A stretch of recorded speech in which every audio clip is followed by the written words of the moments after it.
Good morning बच्चों। आज समकालीन भारत 2 यानी ज्योग्राफी और उसमें चैप्टर 3 जल संसाधन कक्षा 10 के लिए दूसरे पाठ में हमने वन और वन्यजीव संसाधन के बारे में पढ़ा था। आज अगला प्राकृतिक जो संसाधन है जल संसाधन है। जैसा कि आप जानते हैं जल ही जीवन है, बिना जल के इस पृथ्वी पर जीवन संभव नहीं है। तो चलो आप आगे इस महत्वपूर्ण पाठ को पढ़ते हैं और इसमें क्या क्या हम पहले पढ़ेंगे, पहले उसके बारे में पढ़ते हैं। देखो बच्चों, इस अध्याय के प्रमुख बिंदुओं में हैं जल दुर्लभता, जल संरक्षण और जल प्रबंधन की आवश्यकता, ये पढ़ेंगे। उसके बाद जल से संबंधित कुछ आंकड़े और तथ्य पढ़ेंगे। फिर बांधों के बारे में पढ़ेंगे। बांध क्या है, उनको बहुउद्देशीय नदी घाटी नदी परियोजनाएं भी कहते हैं। बहुउद्देशीय नदी परियोजनाओं के उद्देश्य, इसके बाद बहुउद्देशीय नदी परियोजनाओं की क्या क्या खामियां माने हानियाँ, क्या क्या दोष इसके हैं वो पढ़ेंगे। उसके पश्चात बहुउद्देशीय जो परियोजनाएं हैं उनके विरोध में जन आंदोलन कौन कौन से हुए हैं, और अंत में वर्षा जल संग्रहण के बारे में एक महत्वपूर्ण टाँका जो कि राजस्थान में प्रचलित है उसके बारे में हम इस अध्याय में पढ़ेंगे। चलो आगे बढ़ते हैं। हम पहले जो कह रहे थे कि जल संसाधन तथ्य और आंकड़े क्या क्या हैं इसमें। देखो बच्चों, जल एक नवीकरणीय योग्य संसाधन, नवीकरणीय का मतलब रिन्यूएबल सोर्स ऑफ एनर्जी, फिर से उत्पन्न होना वाला। जल कभी समाप्त नहीं होता, सूख जरूर जा सकता है लेकिन कभी समाप्त नहीं हो सकता है, और इस जल चक्र के द्वारा जो है इस पृथ्वी पर हमें पुनः प्राप्त होता है। इसके बाद पृथ्वी का 3/4 भाग जल से घिरा हुआ है, इस फिगर के माध्यम से बता दिया है। मान लो जो है पूरी पृथ्वी एक गोल में है तो 3/4 इस पृथ्वी का जो है 75% भाग में जो है पानी है, और केवल 25% भाग ही हमारे पास भूमि बसती है। आप ग्लोब के द्वारा भी इसको देख सकते हैं, जो नीला वाला भाग होता है वो सारा पानी। परंतु इसके प्रयोग में लाने वाला जो पानी है, बहुत बड़ी विडम्बना की बात यह है कि जो हमारे पास पानी है प्रयोग में लाने वाला वो बहुत कम है। अलवणीय जल जो है, अलवणीय माने शुद्ध जो जल है जिसमें लवण की मात्रा कम है, नमकीन जो जल कम है, जल की मात्रा बहुत कम है, और ज़्यादा क्षारीय लवणीय जल है। अब आते हैं विश्व में जल के कुछ आयतन का 96.5% भाग। आप देखो जितना भी हमारे पास इस दुनिया में पानी है उसका आप लगा सकते हैं कि 96.5% भाग जो है महासागरों में और समुद्र में पाया जाता है। ये देखो, ये इतना भाग जो है, जो हरा पार्ट हम दिखा रहे हैं, ये वाला हरा पार्ट वाला भाग जो है बच्चों, ये पानी पीने योग्य नहीं है। और केवल हमारे पास जो फ्रेश वाटर है, जो सही पानी पीने योग्य है, 2.5%। इतना कम पानी जो अलवणीय जल है जिसको हम पीने के और अपने कार्यों में प्रयोग करते हैं। देखो बच्चों, भारत की यदि हम बात करें, भारत की वृष्टि का 4% का हिस्सा प्राप्त करता है, और 2.5% में से बहुत दुनिया में अगर इतना पीने वाला पानी है यहाँ पे, तो उसमें से केवल 4% भाग ही भारतवर्ष में। देखिए भारत की जनसंख्या 130 करोड़। देखो बच्चों, प्रतिवर्ष जल उपलब्धता के संदर्भ में विश्व में भारत का 133वां स्थान है। 132 देश भारत से और आगे हैं। पूर्व सूचना पूर्वानुमान से ये भविष्यवाणी ये कही गई है कि 2025 तक भारत का बहुत बड़ा हिस्सा जो है विश्व के अन्य देशों और क्षेत्रों की तरह जल की नितांत कमी महसूस करेगा। अगर इस प्रकार से जल का दोहन होता रहे, जल को बचाने के लिए, संरक्षण के लिए हम प्रयास नहीं करेंगे, तो जल क्या हो जाएगा, 2025 तक भारतवर्ष की बहुत बड़ी जनसंख्या जो है पानी के बिना परेशान हो जाएगी। ये जल चक्र के बारे में हमें, तो ये महासागरों सागरों में पानी है, उसके बाद ये पानी बादल बन के ऊपर फिर पानी बरसा, तो इसलिए इसको नवीकरणीय संसाधन कभी समाप्त नहीं होने वाला। फिर से ये जल चक्र है, फिर से चक्रित होता है। इसके बाद आते हैं बच्चों जल दुर्लभता और जल संरक्षण। अब जल दुर्लभता क्या है, पानी की बढ़ती मांग की तुलना में जल की उपलब्धता की कमी को जल दुर्लभता कहा जाता है। पानी, मान लो हमारे यहाँ देश की जनसंख्या 130 करोड़ के लगभग है, और पानी उपलब्ध पर्याप्त मात्रा में पीने के लिए लोगों को इतना पानी नहीं है, पानी की कमी है, तो जो ये कमी है उसको जल दुर्लभता, दुर्लभता का मतलब कमी क्यों होती है जल। सबसे पहले तो बच्चों भारतवर्ष में बढ़ती जनसंख्या है। भारत की जनसंख्या, जितने हमारे पास जो संसाधन है, आपने देखा होगा इन भारत की जनसंख्या बढ़ती जा रही है। आपने गांव में अगर सर्दियों में या गर्मियों के समय देखा होगा कि बहुत लंबी लाइन लग जाती है पानी के लिए, और शहरों में जो है कभी पानी नहीं आता है तो बहुत दिक्कतें हो जाती हैं, और लाइन पे और दूर दूर से लोगों को पानी लाना पड़ता है। तो भारत में जो जनसंख्या बढ़ रही है उसकी वजह से भी पानी की कमी हो रही है, दुर्लभता हो रही है। कृषि का आधुनिकीकरण दूसरा हमारा पॉइंट है, कृषि का कृषि के आधुनिकीकरण में आप समझ सकते हैं बच्चों, कृषि उत्पादन के लिए मनुष्य क्या करता है, अधिक अनाज उत्पादन करने के लिए नलकूप खोद देता है, खोद देते हैं, कुएँ खोद देते हैं, और मैदानी क्षेत्रों में ज़मीन के अंदर से पानी निकाला जाता है। और पानी की बहुत ज़्यादा आवश्यकता खेती और सिंचाई के लिए होती है, इसलिए जल का जो स्तर है नीचे चला जाता है और पानी की कमी हो जाती है। फिर अगला नगरीकरण और शहरीकरण। नगरों और शहरों में आपने देखा होगा बच्चों बहुत ज़्यादा जनसंख्या हो जाती है, वहाँ प्रत्येक घर में पानी के नल होते हैं। आप अपने घर में देखें, आप घर में तो एक कॉमन जल स्रोत है, एक जगह पर नल होगा, वहीं से लोग पानी लाते हैं। लेकिन नगरों और शहरों में ऐसा नहीं होता, प्रत्येक घर पे और प्रत्येक कमरे में पानी होता है। अंदर बाहर सफाई करना, फिर सीमेंट होता है, सीमेंट में पानी बह के चला जाता है और ज़मीन के अंदर पानी जा ही नहीं पाता है। औद्योगिकरण भी पानी की जल दुर्लभता के कारण। औद्योगिक अपशिष्ट हैं, गंदगी उद्योगों से निकलती हैं, फिर रसायन हैं, कीटनाशक हैं, अनेक दवाइयाँ बनती हैं, अनेक फैक्ट्रियाँ, सारी की सारी फैक्ट्रियाँ उद्योगों में तैयार होती हैं, वहाँ पानी की ज़रूरत होती है, उसका कूड़ा कचरा सब पानी में चला जाता है। इसलिए जो है औद्योगिकरण के कारण भी जल दुर्लभता बनी हुई है। संसाधनों का समान वितरण। संसाधनों का समान वितरण में भी किसी के पास बहुत ज़्यादा संसाधन है, कुछ जनसंख्या ऐसी है जो संसाधन विहीन है, और वो एक शहरों में संसाधनों का अतिशोषण हो जाता है। मैंने आपको ऊपर बता दिया कि शहरों में क्या है, पानी इतना प्रयोग किया जाता है इस पानी का कि कहीं कहीं पानी को उपलब्ध ही नहीं हो पाता है। एक मोहल्ले में बहुत ज़्यादा पानी होगा, दूसरे मोहल्ले में पानी सूख जाता है। कहीं पानी को ड्रिल कर देंगे, खोद देंगे, और नदी पानी का जल स्तर नीचे हो जाता है। अगला है जल प्रदूषण। जल प्रदूषण की वजह से भी पानी गंदा हो जाता है और पीने योग्य नहीं होता। नदियों का पानी आपने देखा होगा बच्चों, नदियों में कुछ कुछ पानी इस तरह से जाता है जिसमें लोग मल इत्यादि सब डाल देते हैं।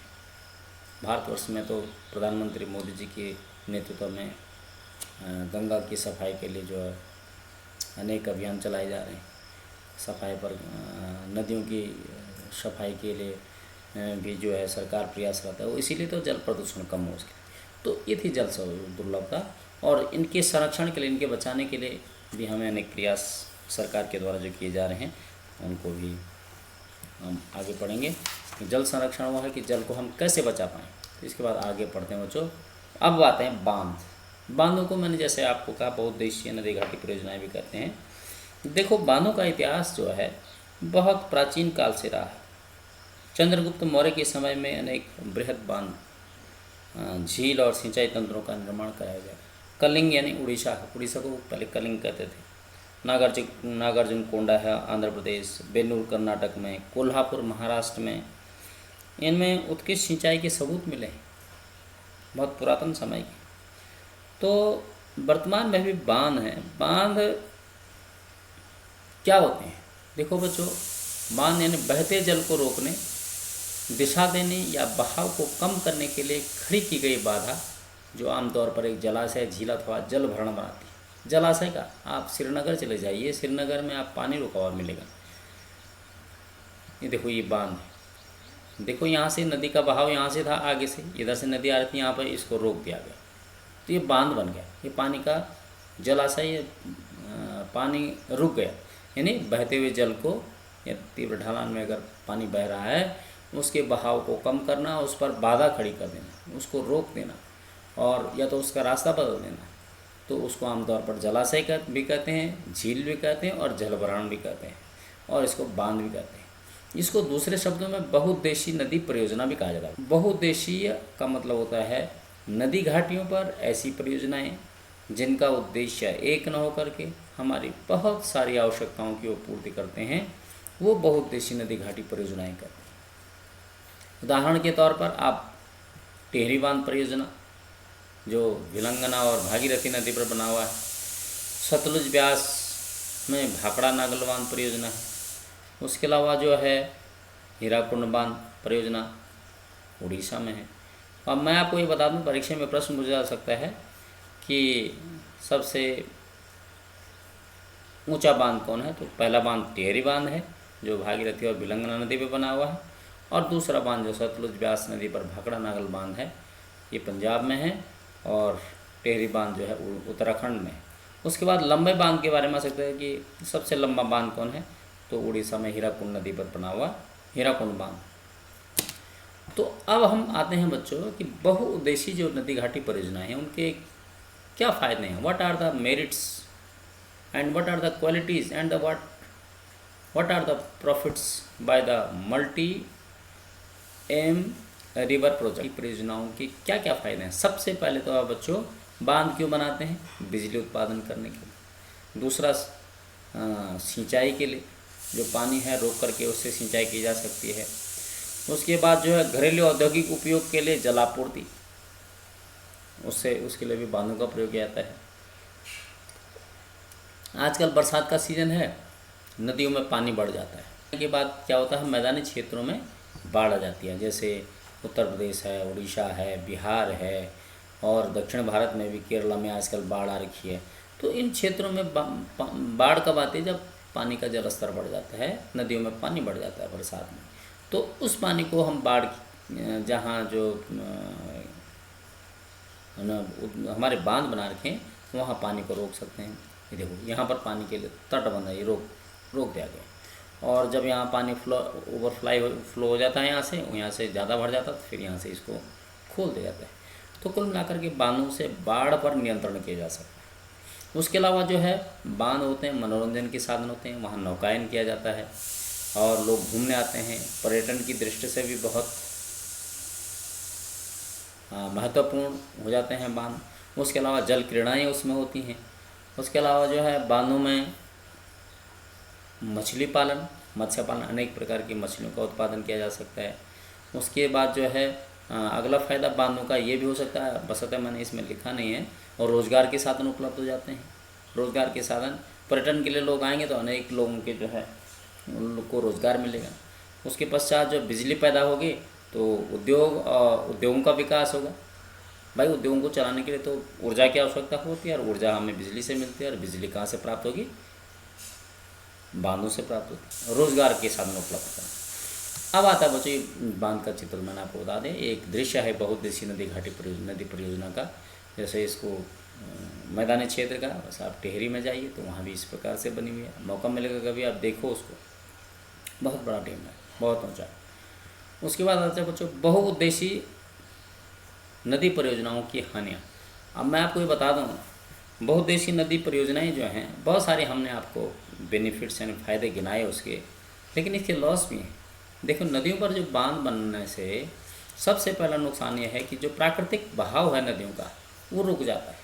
मनुष्य कहीं ना कहीं दिक्कत होगी उसको। तो प्राकृतिक नदियों पर बांध बनने से नदियों का जो प्राकृतिक बहाव रुक जाता है, और जो बांध होते हैं उनके तलछट पर अनेक सिल्ट जमा हो जाता है, रेत बजरी जमा हो जाता है, बहाव, और नदियों का बहाव भी कम हो जाता है। जब सिल्ट जमा हो जाता है तो सिल्ट जमा होने से वहाँ चट्टान जैसे बन जाती है, और जिसमें जो जलीय जीव जंतु हैं उनके आवास में कमी आ जाती है, उनका जीवन परेशानियों से भर जाता है। उसके बाद जो बाढ़ के मैदान में बनाए जाने पर जलाशयों द्वारा वहाँ फिर जो है जब जहाँ बाढ़ आती है, बाढ़ के मैदान में बनाए जाने वाले जो जलाशय हैं वहाँ उसके या पर्वतीय क्षेत्रों में आप जाइए, आप श्रीनगर का बांध देखिए या टिहरी का बांध देखिए, उन बांधों में आप जाइए तो उनकी चारों तरफ बहुत सारी वनस्पतियाँ थी, पेड़ पौधे थे, वो सारे समाप्त हो गए। वनस्पति हैं, मिट्टी है, सारे जल में डूब जाती है और कालांतर में गठित हो जाती है। और इसके कारण क्या हो जाता है, भूमि का निम्नीकरण हो जाता है। जहाँ हम एक बात कह रहे हैं कि सिंचाई की सुविधाओं से जो है कृषि का विकास होता है, वहीं दूसरी तरफ इतनी बहुत बड़ी भूमि जो है निम्नीकृत हो जाती है और हमारा पर्यावरण प्रतिकूल प्रभाव पड़ जाता है। उस क्षेत्र में मौसम परिवर्तित हो जाता है। उस क्षेत्र में जो है मैंने जैसे आपको कहा सारी वनस्पतियाँ नष्ट हो जाती हैं स्थानीय समुदायों में जो है अगला दिक्कत क्या होती है, अगली हानि यह है कि जो स्थानीय समुदाय के लोग हैं, बहुत बड़े क्षेत्र के बहुत बड़ा भाग को विस्थापित होना पड़ता है, अपने जगह घर बार को छोड़ना पड़ता है, अपने पैतृक घरों को, मकानों को, खेत खलिहानों को, सबको छोड़ करके दूसरी जगह जाना पड़ता है। बहुउद्देशीय नदी घाटी परियोजनाओं के कारण अगला है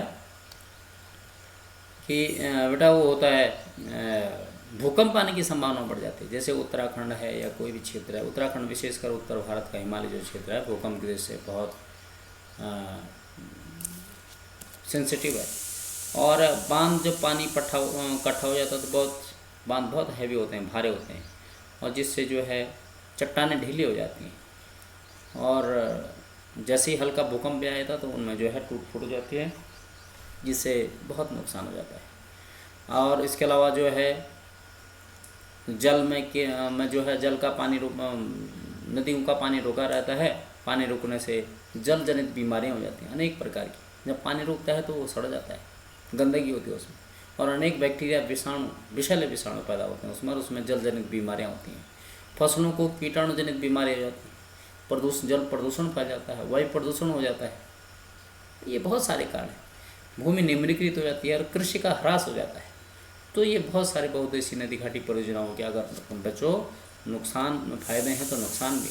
वैसे भारतवर्ष के जो पहले प्रधानमंत्री हुए हैं, उन्होंने जब भारतवर्ष में नदी घाटी परियोजनाओं का निर्माण करवाया, इन्होंने कहा था कि बहुउद्देशीय नदी घाटी परियोजना ही जो है आधुनिक भारत के मंदिर कहा था इनको। और उन्होंने कहा था क्योंकि इससे अर्थव्यवस्था विकसित हो रही है, औद्योगिकरण, नगरों की अर्थव्यवस्था और समन्वित विकास हो रहा है।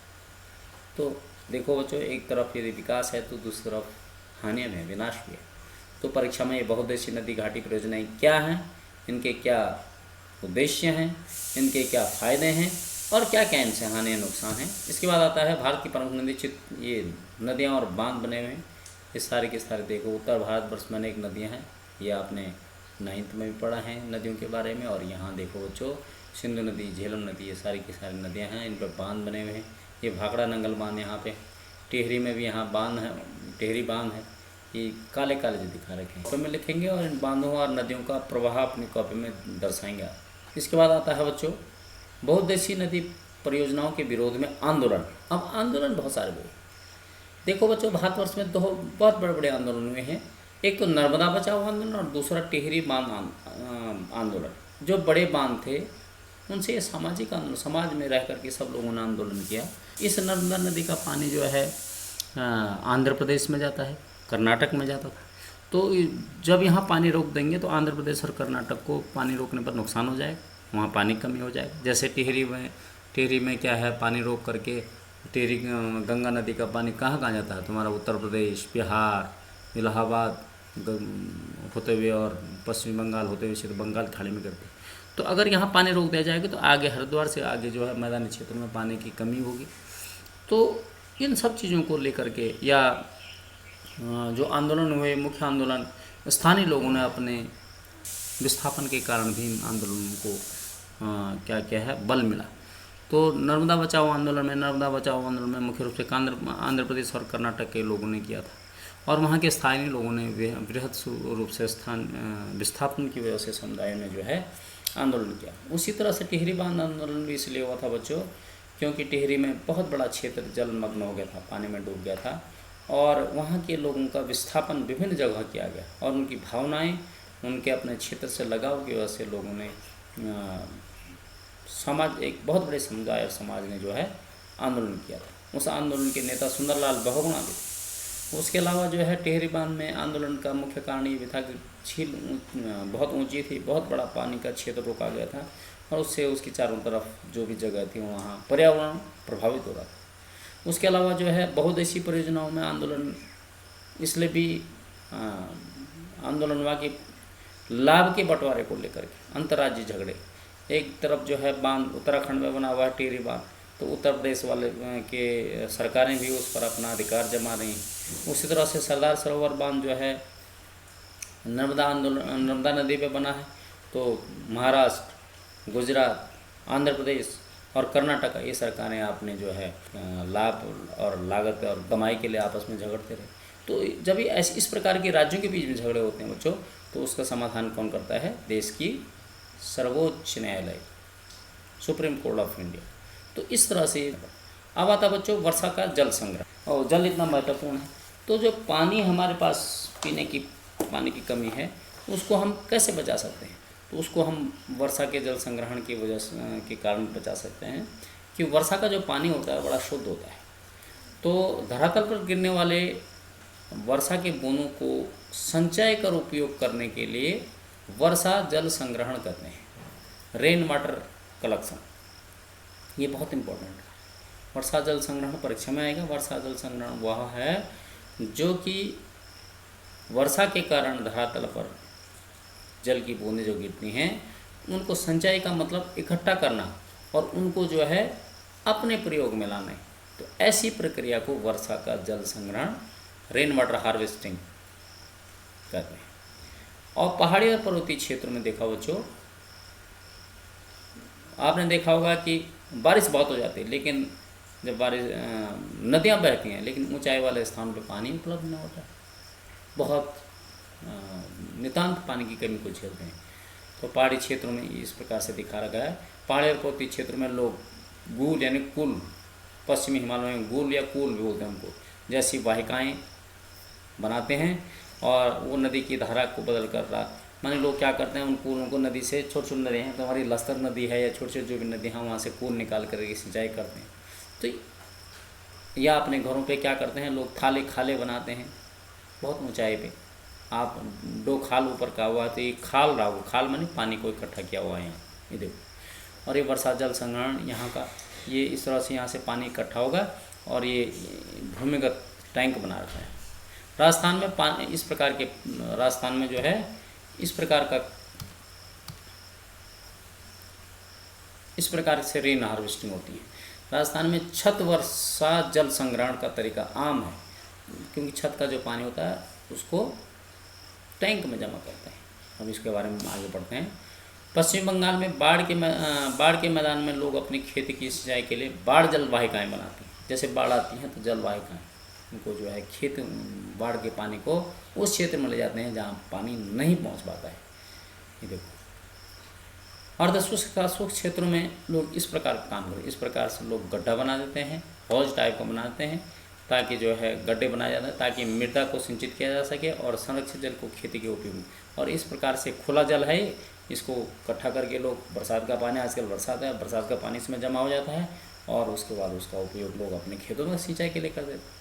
तो ये वर्षा के जल को संग्रहित करना, इकट्ठा करना, ये बहुत महत्वपूर्ण है। आजकल इस पर बहुत सरकार काम कर रही है। राजस्थान में बच्चों इस प्रकार घर के बगल पे इस तरह से एक टैंक जैसा बनाया जाता है। अर्धशुष्क का शुष्क क्षेत्रों में लगभग हर घर में पीने के पानी को संग्रहित करने के लिए भूमिगत टैंक होता है राजस्थान में। सरकार ने विशेष भी कर रखा, क्योंकि राजस्थान में तो पानी नहीं होता है और उसको टाँका कहते हैं। उसको क्या कहते हैं वहाँ, टाँका या टैंक कहते हैं।